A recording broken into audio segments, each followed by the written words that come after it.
How y'all doing? My name is Ben Merkert. I am the defensive back coach at Troy High School. I also serve as our passing game coordinator. Really, all that is taking a little bit off of our DC, Jason Manson's plate. I have been coaching here at Troy for 9 years. I've done DBs the whole time, with the exception of 1 year I did receivers as well. My email and my Twitter are down here at the bottom. Like most guys, I'll talk ball all day long. So if you want to reach out to me, I'm all for it, man. Absolutely want to thank Coach Bandstra for hooking this whole thing up. I think this connection, this community that we have as coaches, there's going to be a lot of good communication.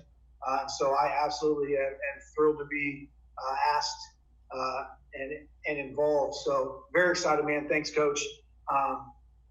What I'm going to talk about today is being a successful defensive back. And I think one of the most important parts of being a successful position coach on your team is getting buy-in from your guys. What we did as a defensive staff a couple years ago, we just really wanted to dive into the psychology of our players. We want to give them an identity. We want them to be able to play like a different person on the field, essentially. We want them to do things how we want them to be done. And so with all that, the defensive backfield, we kind of came up with our own identity about 5 years ago. It's become, I guess, our mojo, our mantra. We go by the Outlaws, and it's something. It's fun for the kids. I think it's fun for them to have something to really buy into. It's a standard that a lot of kids try to live up to. We just use this as a way to play out of our minds, essentially. I want the guys playing fast. I want them doing what they want to do when they want to do it on the field. I don't want them to ever bow down to an opponent. So we try to instill a psychological type warfare, I guess, in a sense, and then we came up with this. So our kids really like it, man. It's something that we roll with. So a part of being a successful position coach, I take a lot of pride in doing stuff like this. It's our goals in action form. Essentially, what it is I want the kids to know who they are. We do this just to kind of get it on paper. What goals do you have? Who do you want to be? What do you want out of yourself? What's your responsibility type stuff? To appease the academia, we have an academic world goal here, and a personal goal, a couple football goals.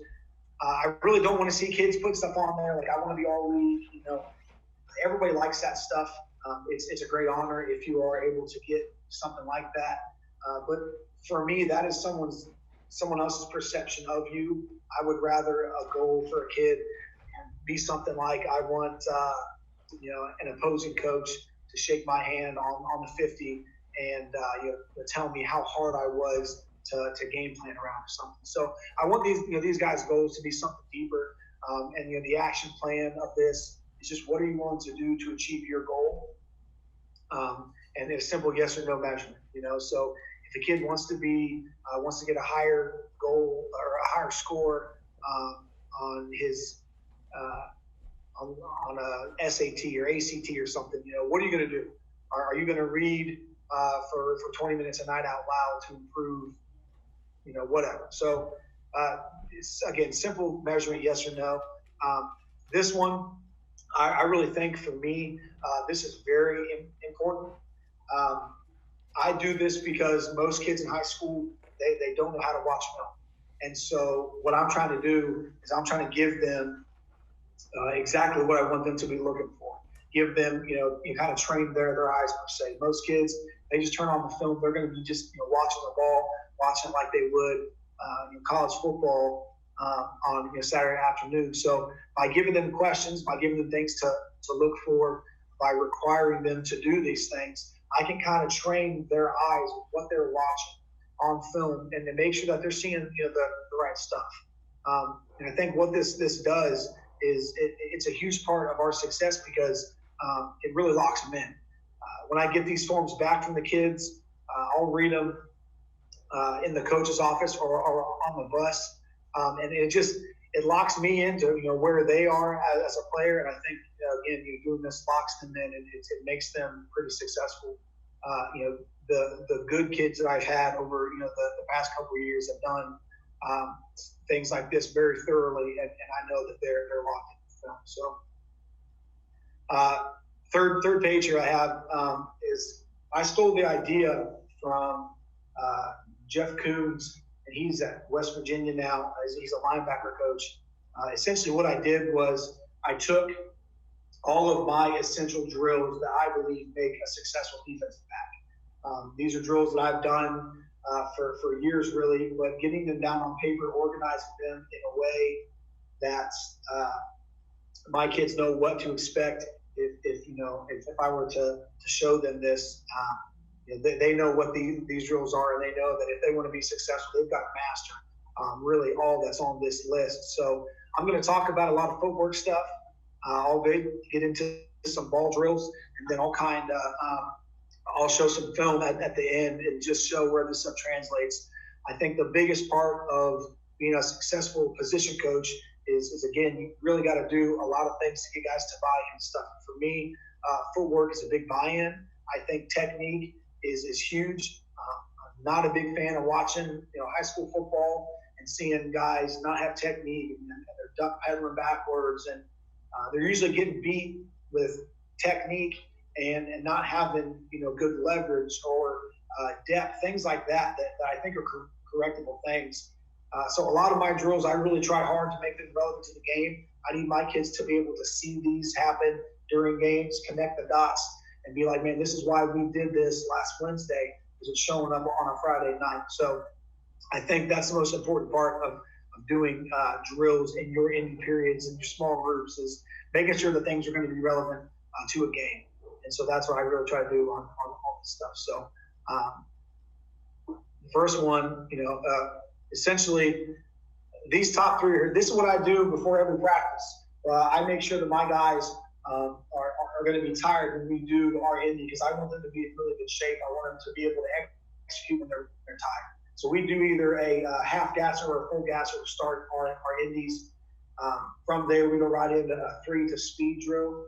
I get them on a sideline, and they're on one of the down markers. We do 3 to speed. It's a really slow backpedal out for a 3-step, and then we hit speed, and we're flying out to the first hash.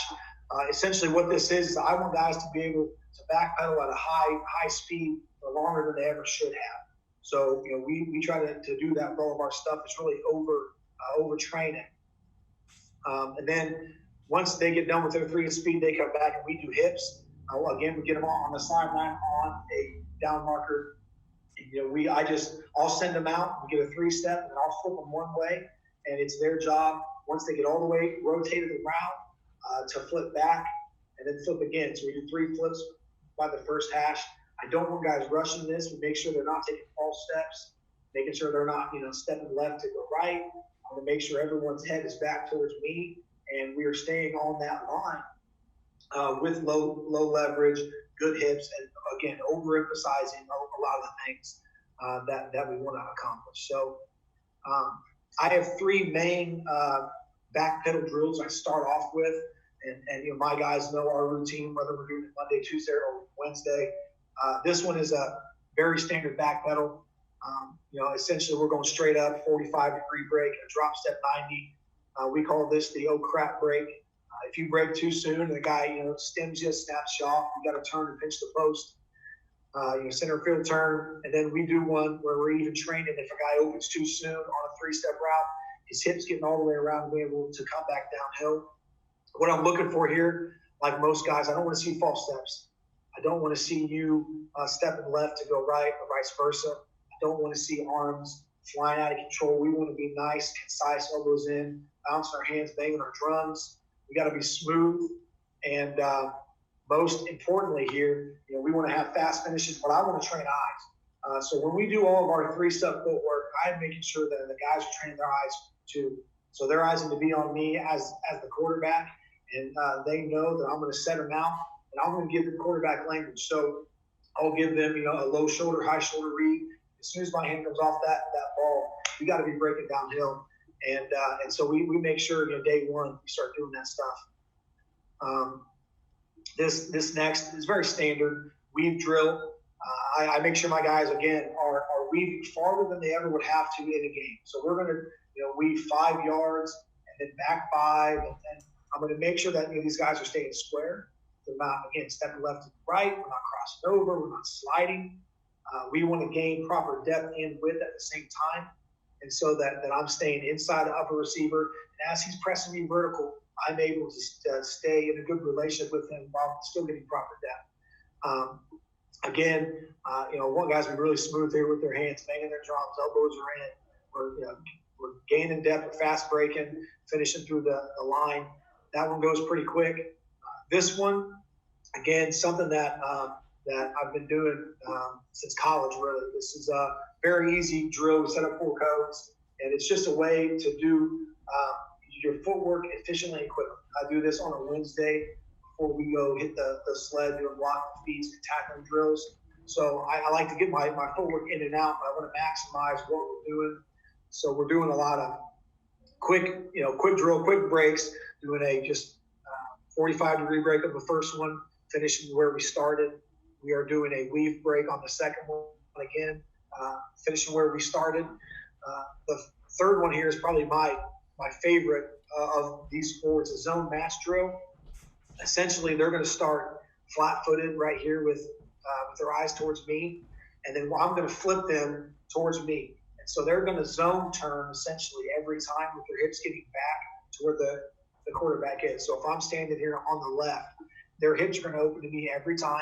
They're going to make their way up to the first cone. They're going to break and sit down on their right foot, get their hips all the way back around. And again, it's just a way to open up their hips. We're training eyes still. We're zone matching some things. On the last one, we're just man matching like a receiver cone drill would be. And biggest thing here, I want clean, efficient breaks. I want to change direction quickly. We want to be perfect with our technique, our attention to detail. We're not looking for cones here. We're not stepping on cones. So getting into some past individual, and we're getting into small group type stuff. This is one of my favorite corner drills. This drill, again, we did when I was in college at Wittenberg, and I've taken it, I've kind of made it specific to what I want my position group to be. But the idea here is to really teach a corner that when you're doing, let's say, cover 3, okay, or off man, there are some things that they have to understand. You got to understand spacing, leverage, distance. You got to understand that that when I'm using my backpedals, I can adjust my speed. I don't need to go flying out of there and give this guy all the ground. So we start every backpedal off with a 3-step read. We're going to be training eyes, especially in this drill. So his eyes are going to be on the quarterback as he's 3-stepping out. Now, once he gets past a 3-step route and he notices it's a 5-step, I'm going to hit my speed. That's roughly going to be about 5 yards. So we can do the math already. If I'm lining up at 7, I've done 3 to speed for about 5. I've got 2 yards. I need to kind of make my mind up how I'm going to transition. This guy pressing me vertical, I need to be able to turn and run with now. Is he going to break something off? I need to settle down and come downhill on him, right? And so, here again, we're training eyes. They have essentially cones, these landmarks that we'll start this off with no receivers at first. They'll 3 to speed out, and they'll speed it up. And then once they feel that cone at 14, they're just going to make a 180-degree break. We're going to to finish it out. Once we get good at this and we get good at this timing, then we're going to be working on low shoulder, high shoulder reads. I will insert a receiver into this drill. They'll take off on a full sprint towards the cone so the corners can finally see how their footwork matches up with the guy running full speed. The idea here is I want my guys to be able to have muscle memory within stuff like this. They're going to be able to lock in, and they're going to know where 14 yards is at without having to look down for a cone or feel. We talk about a lot of things, staying in your back pedal for as long as possible, trusting your feet. And so this drill for me, I love this drill. It's a great drill. We do it all the time. I think it really shows up on film. I'll show you that later. The next part is it's another corner drill. It's cover two stuff. So no matter what you do, you're going to play bump as a cover two corner. If you want to play off, we do it with different sets. We have different receiver sets, and so depending on what my guys are looking at, they're going to be playing press, we're going to be playing off. And what I believe in with a lot of these drills is chunking. So we don't day one roll them out and say, okay, you're going to keep outside leverage. I don't want this guy getting outside of you. You're going to read two, and giving them all these things and overwhelm them. So we chunk it. We start with a veer drill. And so essentially putting a cone on 5 yards apart, the corner is going to be off 4 yards. It's going to keep outside leverage. A receiver is going to work back and forth, and we're just going to make sure that we keep outside leverage the whole time. I should know that if he's going outside of me, then I'm going to only have about a shuffle and a half until he's got to make a choice to cut inside or continue on his path outside. And we'll get to what we do then later. If he's going to go inside, then again, I have about 2 shuffles, so I'm going to be still on his outside, keep outside leverage. Once we're comfortable with that's a good day one drill. It's a good drill the kids can do on their own after summer conditioning or something. It's training them to stay outside. Once we do this, we'll set up those same cones with a receiver. We'll graduate to a zone transition, essentially, where that receiver is going to try and beat me to that outside cone. I need to be able to keep my eyes inside, seeing number 2. I got to feel the presence of 1. And so as I'm going to shuffle, I'm going to beat him to that point, keeping him inside. And so we just do that. And I get those kids feeling I'm 4 yards off. The receiver's on a dead sprint to this outside cone. And how do I match up? And so they're just shuffling. They're getting to that point. And then once we've done this, enough times we work on a cut, punch, post. So essentially that's really this third part kind of ties in. Now, once I've gotten myself to where I'm good with my outside leverage, I'm good at reading 2, I'm going to have these guys take outside releases and just try to get up the hash. Get up the I'm trying to have these guys, and you can cut that, Nick. What I'm trying to do is I want to make sure these guys are shuffling. They're going to take away that outside spot. We're going to make sure we're getting outside. If he's on the outside release, the sideline. And so I'm going to take my outside foot. I'm going to cut him off, and he's got a choice to make as a receiver. He's either going to bounce it back outside or he's going to come up inside and make my job easier. If he continues to go outside, I'm going to take my outside hand, I'm going to smoke him right in his chest, and we're going to post him. We're going to post him for as long as I can during my transition, while the whole time keeping my eyes on number 2. And so this is something I really urge the guys not to have man turns. We always want to zone turn this. I want to keep myself slightly cocked where I can see 2, where I can feel 1. And again, we chunk this, and we go through this all the time. I work this drill all the time. And kids get pretty good at that. This next drill, one of my favorite safety drills, it's just a weave drive, open, or rock drill. And so really, standard alignment for a safety is 12 yards deep, 2 yards from the hash either way. So we line them up there. This very first part, this would be something that we could use against 11, 20, or 21 personnel, where he doesn't have to really read a number 2 receiver because he doesn't have one. So we'll read through the end man to the quarterback, and we'll get a feel of what he's doing. And so what we're going to do is we're going to weave off the hash and off the snap, and then I'm going to keep leverage on number 2, make sure that I can make a play. If he opens up and throws it to number 1, I can give that corner help. And so what I'm doing here is I'm just having them read me to start off with. As they're weaving away from the hash, I'm going to give them a high shoulder read outside. That's going to be where they have to turn and run. Run to the sideline, they can play on the ball. I'll give them a low shoulder read where they have maybe a curl route from number 1. They got a slant, a post, something where they got to drive downhill and help out a corner, make that play over top. And so that's really a low shoulder read. Then I'll give them a read where a quarterback's bound for his progression. He's checked 1, he's checked any kind of post. He's going to check backdoor, and we're going to stick our foot in the ground, we're going to rob back any kind of big or deep cross route. So doing that stuff, day one, it's really helping safety's eyes and working on a lot of different breaks here.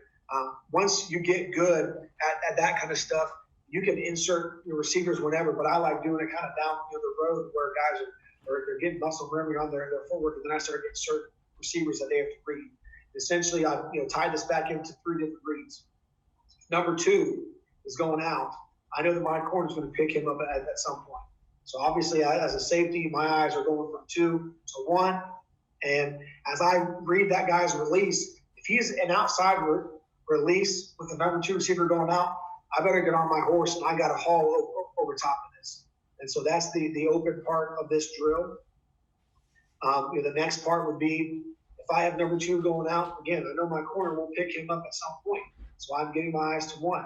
If he has an inside release, then I got to make sure I'm sticking my foot in the ground right now and I'm driving it, whether it's a curl, a post, a slant, any kind of in route, or running some kind of dagger concept or something. I got to make sure that I can drive this number 1 receiver because I've lost my help from that corner. And then the third part, again, is robbing backdoor. If I have number 2, he's going to bury himself and he goes in right away. I check 1. 1 is an outside release and vertical. I already assume that my corner has got that guy man-to-man now because number 2 went in. I'm going to be prepared for the combos that I've got. Combos I could have would be some kind of shallow cross where the 2 backside is dragging across, deep crosser, drag route. And now I can help out, stick my foot in the ground, and I can rob backdoor. I think the idea here is to make sure guys are weaving slow. They're not busting butt out of there. On the snap, we're nice and controlled. We're keeping leverage on guys, making sure that when I make a decision, I'm opening, I'm going fast. And again, something that is training, safety's eyes and then getting them accustomed to some basic combos on cover 2. So these next 2, these are really for cover 3, either a safety walking down or a safety lining up down. It's essentially the same drill. We're curl flat guys in cover 3. If I'm lining down in this, I'm reading in man on the line of scrimmage. I'm looking for any kind of run block, and I'm going to go force and I'm going to fill. And if I get some kind of pass, he's popping up like toast, he's standing up, I know it's a pass. Then I start with my pass drop. So we're lining up at linebacker depth. I have inside leverage on number 2. And what we do is I do a boxer bounce read. And what it is it just helps out my timing. As I'm doing my boxer bounce, I'm simultaneously feeling number 2 and I'm reading my in man on the line of scrimmage. If he's popping up, I get a pass read. I'm able to snap my eyes back to my number 2. Now, as he's pressing vertical, my boxer bounce has really hotted my feet. I've taken care of any standing down, standing flat-footed, not being ready. As he's pressing me vertical, I want to make sure I get my hands on 2, my eyes on 1. I want to tax number 2 and take him where I'm going. Where I'm going is to the curb. And so, like I said, my hands are on 2, my eyes are on 1. If 1 sits, I can drive him unless 2 is in my lap. So if 2 is in my lap, I'm going to stay on him if the team's giving us double hits or something. I'm going to trust that my corner's using his 3-step footwork, driving his hitch outside. If I get number 2 going vertical, my hands have got to be on him, and again, taking him to where I want to go. Where I want to go to the curl zone, I got to get this dude off the hash. And as I'm doing that, I want to make sure that my safeties are playing his inside hip and I'm behind him. Why I don't want to be on top of him, obviously the reasons would be I don't want him getting the hash, I don't want him getting back inside of me. I don't want him to take me vertical when 1 sits, I can't extend out there. So I want to make sure that I'm on his underneath hip and I'm riding him hard to where I want to go with eyes on multiple time. Obviously, I'm also doing this to help my corner out. In my corner cover 3, they have to be responsible for 2 verts. It's really hard when they're on the sideline and the hash. So I want to make sure I can take him to where I want to go. Once we get to this curl period, I do something it's called hold, extend. It's literally a count in the head. We get our depth now. I get back to 12 yards. I square up. If I have one going vertical, I get my eyes back inside, check a quarterback. If he's got something coming to the flats, hand off the ball, then I'm going to go. And if he's not, then I'm allowed to check back door. So that's the progression of this is you get a guy lined up. I give him a run pass read. It's a pass. He's going to get out with depth quickly to his 12-yard marker. And then he's going to check back quarterback. And if I am extending him out, I'm going to throw the ball to the flats. He's going to go. Or I'm going to check back door. He can rob back inside. If you're a cover 3 team, like a lot of guys are, this drill really times a lot of stuff up. I try to give them the best quarterback language that I can as we're going through this, and so that they can get a proper game time read of what it looks like. So I'm going to slide my way down here. I got some block defeat drills. I'm not going to waste anybody's time with those. I think a lot of guys do the same butt press, shock and shed stuff. I'm going to go down here to ball drills. And so starting with corners again, one of my favorite ball drills is an apex drill. I think not a lot of high school guys teach this, but it's one of my favorites. We don't see a lot of two verts, but it's lethal. It could be lethal for cover 3 guys. So if I get in a pinch, I got to make sure that the corner can play both of these routes. So we drill something, and I stole this from when I played in college and kind of made this how it affects me and what I think my guys need out of it now. But so we're still doing our 3 to speed. So again, he's lined up at 7 yards. His eyes are inside for the first 3 steps. Gets his 3 to speed. Once he recognizes that there's 2 verts and he gets back to his 14-yard determiner, we're going to open up on a post. We're going to open up on a post because if I've got 2 verts, my quarterback is reading the free safety. He's trying to lean his free safety one way or the other. We're going to come back. We're going to pipe with that slot. So it's obviously important that my safety is getting hands on here, making his guy go inside the hash. For this drill, safety is not important. You can insert him later. You can work on apex drill with your curl flat drill out of him to make things time up a little better. But worst case scenario here would be I have a guy running the spacing down the hash, a guy outside the numbers.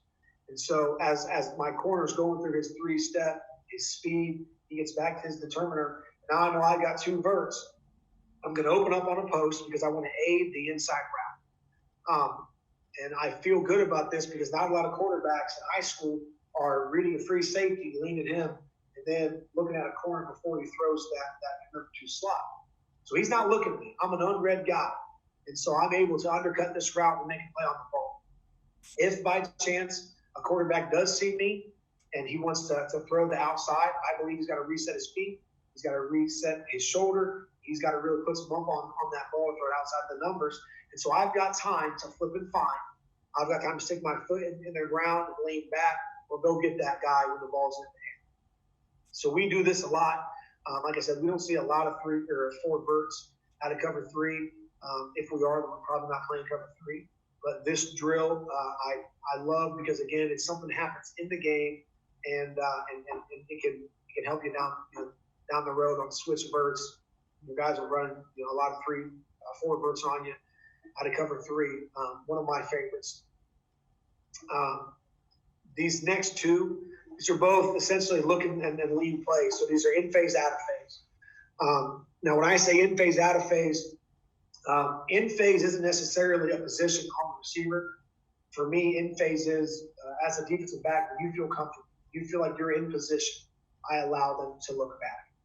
I don't allow them to look back anything under 12 yards because I don't want comebacks getting thrown on us. So we're going to make sure that our guys going vertical, and before we feel like we're in phase and we're looking back. This drill, we just start on the line of scrimmage, and I start the DB either behind the receiver's heel. We start even, or sometimes we'll just turn around facing the same direction. The idea here is that a DB's got to react. He's got to turn and run and catch up.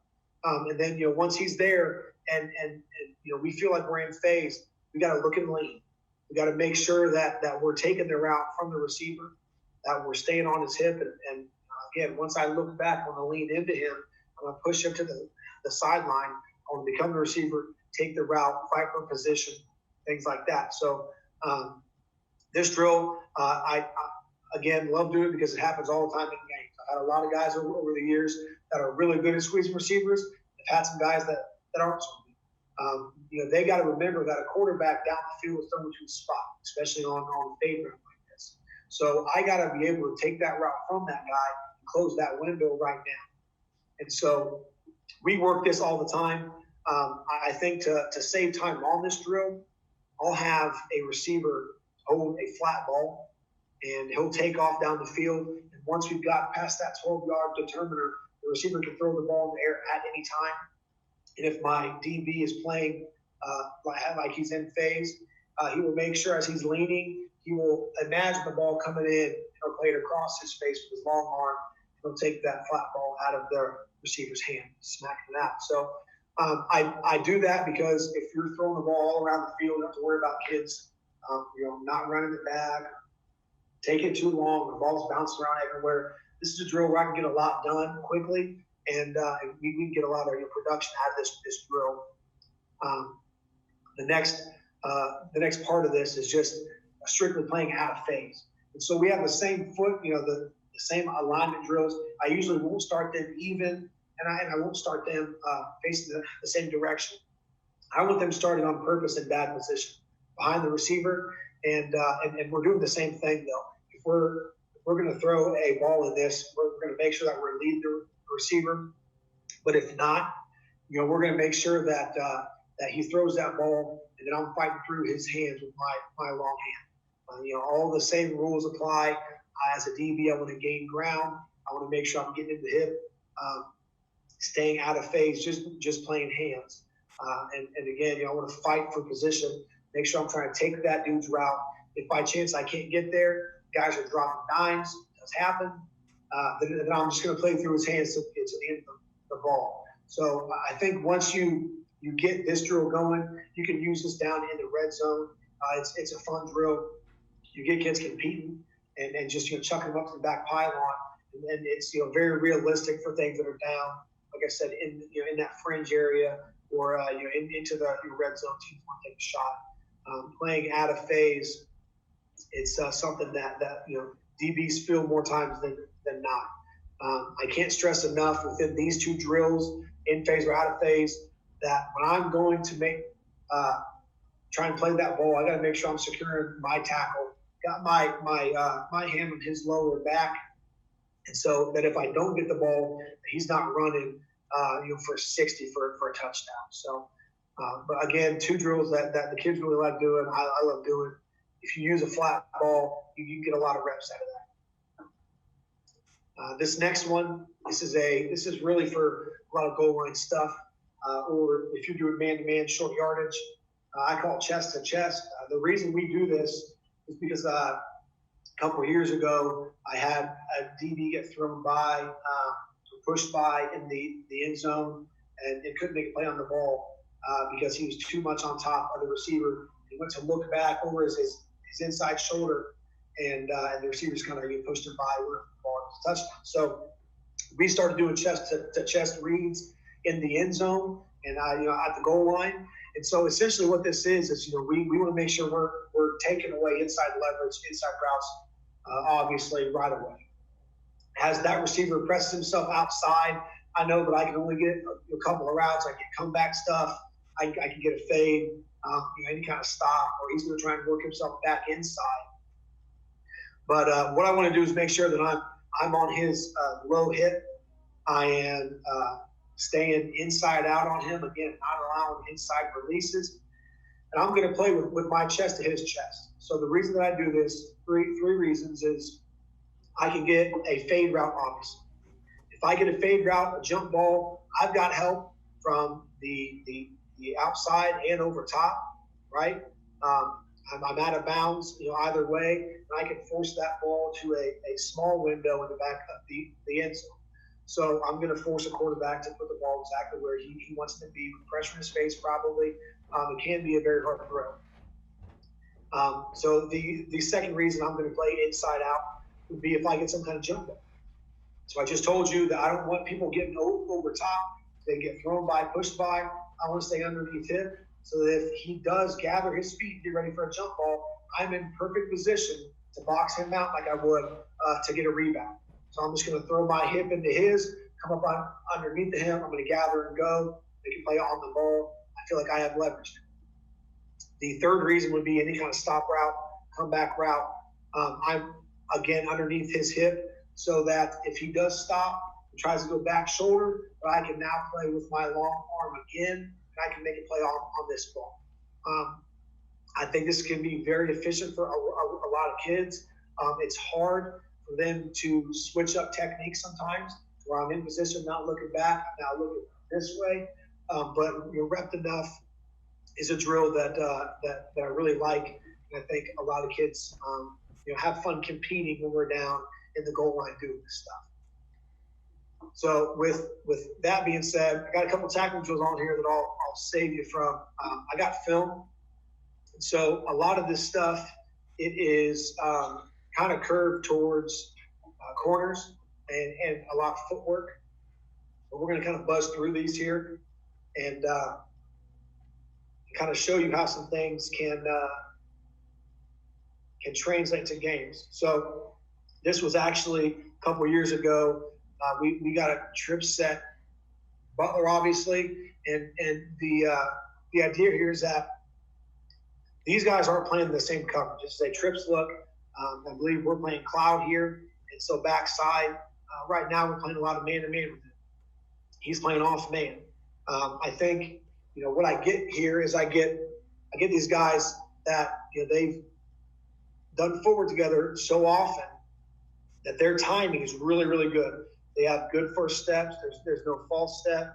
They're pushing off their inside foot, and their eyes on the quarterback here. And so you'll see as soon as that quarterback's hand is off the ball, these guys are making their break. So that 3-step work that we put in every single day, here it is right there coming to fruition. We're at least in a position where we're driving. As soon as that hand is off that ball, these guys are both making a play. They were both driving, and we end up getting almost the TFL here. We get a great break at the top of the screen, reads the route combo well, come downhill. Looks like they got maybe a half a yard gain. This next play, actually the same year, same guys, probably. So we got 20 personnel set here. We're just going to look at the corner of the top of the screen again. Nice and easy release, no false step. You can tell that his eyes are on that quarterback. And once he sees him get set to throw, he actually kind of hitches. If he would have trusted his feet a little bit better, probably would have made this pick. Instead, he gets there a little late. But again, God's taken his drill work, his footwork seriously. Nice and easy pedal, nice and smooth, not freaking out, opening up too early. Good drive on the ball. And at the end of the day, all we can hope for is some guys are they're gonna catch the ball. We got to be able to be there and make a play. So this is Fairborn from the same year actually. Very good quarterback, dude that can sling the ball at quick release. Both of these guys here have nice, easy first steps. Not wasting space, nice and easy out. Reading the receivers. And again, as soon as this dude is throwing the ball, both of these guys are making their break. There's the quarterback throwing the ball. Those guys are making their break. We're coming downhill. We actually get great play from our outside backer here. That kind of saves us, and he picks that ball off. But again, we're just showing footwork here. These guys are using that footwork in game time. Same year, this is Northwest. Actually, a really good call. So they go, do set to the motion of trips, not knowing that we're in a 6-man pressure. But again, corner at the top of the screen, nice and easy footwork. He knows he's one-on-one. I don't like his alignment. He's stacked. He should be inside. But again, nice and easy footwork, nice and smooth. He actually makes a break for the quarterback. He's getting ready to throw the ball, but there's that point again. His eyes are on the quarterback. As this dude is getting ready to throw this ball, I'm coming already. And again, that's just stuff that we've practiced over and over and over again. And a really nice play by them, nice throw and catch. Probably not an ideal call, but like I said, all we can hope for is that when they catch it, we stop them on the spot. We don't get any yak after. So same year, Piqua. Just wanted to show you this angle real quick. Nice and easy, no false step. He's playing one-on-one. This is a trace set, so he is man-to-man backside, but nice and easy step out, staying smooth, not getting freaked out, allowing this guy to climb him a little bit. You see from this angle. Both guys nice and smooth out.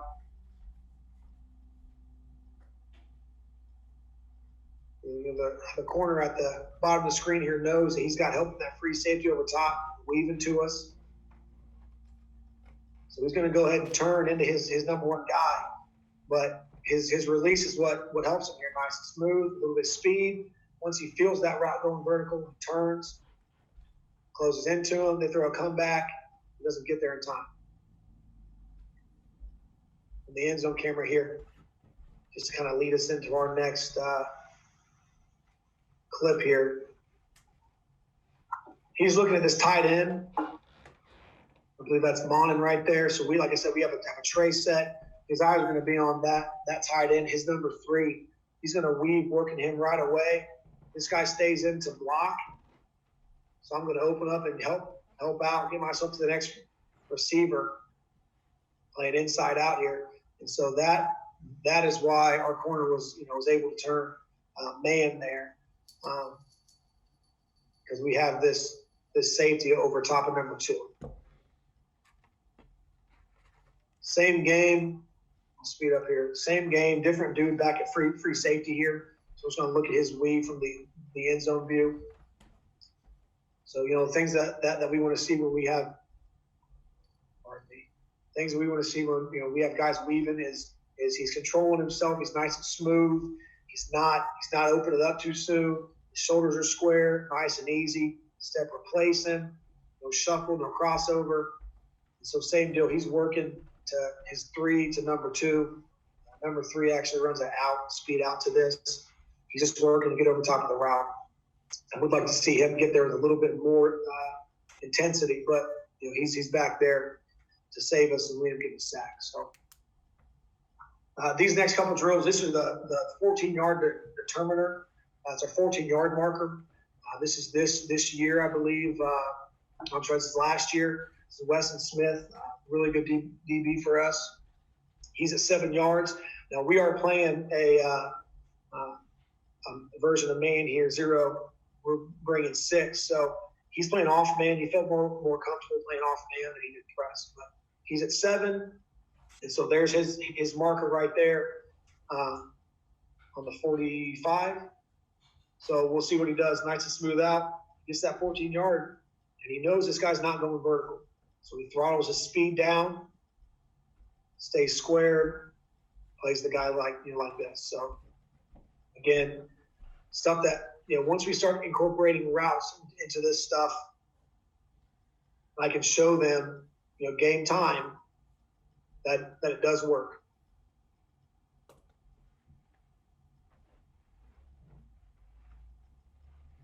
Same year as Sydney.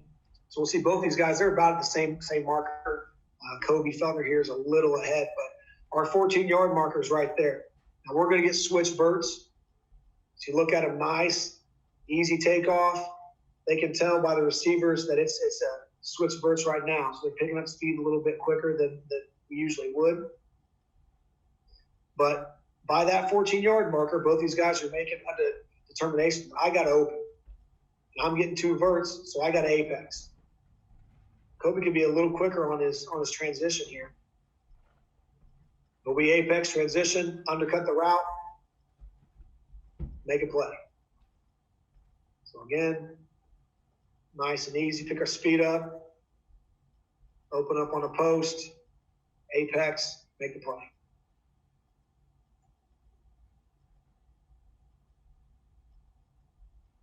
Same dude, different game. It's a 7 right there. About 13 yards, 12 yards is his 14-yard marker. He's only got one threat. Nice and easy out. Controls his pedal. Gets that 14 yards. He opens, squeezes. Ball comes short and comes back down to. Nice and easy. So like I said, guys, this stuff does translate. If you work on it enough, you believe in it, you got buy-in, works. This is from Harrison a couple years ago. They had run a couple smoke screens like this that we had stopped. And so now they're going to take a shot up top. Our safety, I don't like that little step he takes coming up. But what I do like about this is once he knows, he gets in that guy's hip right now. Now he feels like as soon as he gets in that hip, ball's coming. He feels like he's in phase. Boom. He's going to turn around, follow the ball, play through his hands. Like I said, this is a drill that we do often. Inside his hip, underneath, come through, play his hands. So even when we end up being in bad position, our technique can help us. It ended up being a great play for us. I think that was a 3rd down play. Would have set him up.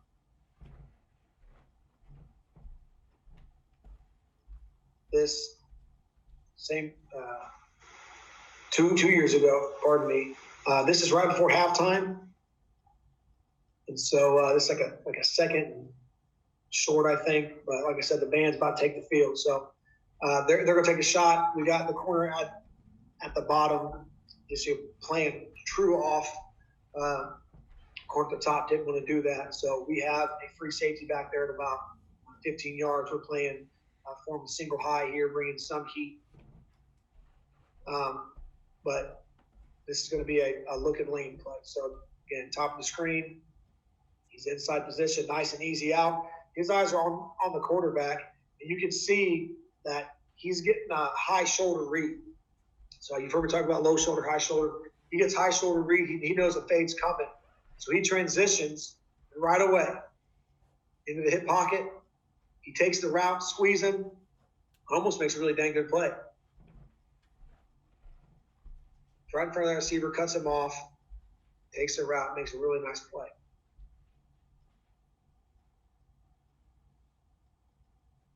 A couple years ago again, was our 14-yard determiner. Both these guys have really good feet. They were notorious for being on the same schedule. They would break at the same time, come downhill. They had great feet, great timing, no false steps from them. Nice and easy releases, eyes where they're supposed to be. He gets about to that 14-yard marker. He makes his determination a little early, but it's really because he's only got one threat. He knows that guy's running the fade. So as soon as he opens, he's going to get into the hip pocket of that receiver. He's a little high for us here. He gets in there. I'm in phase. I turn back, take the route. Ends up being a really nice play. Cutting him off. It's really perfect technique. This play is a chest-to-chest play. So, again, it's Kobe Feltner from a couple years ago now.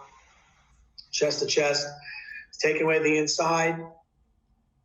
Nice and slow. Making sure this guy's going outside release. Gets his hands on. And look at his head. His head hasn't gone over top.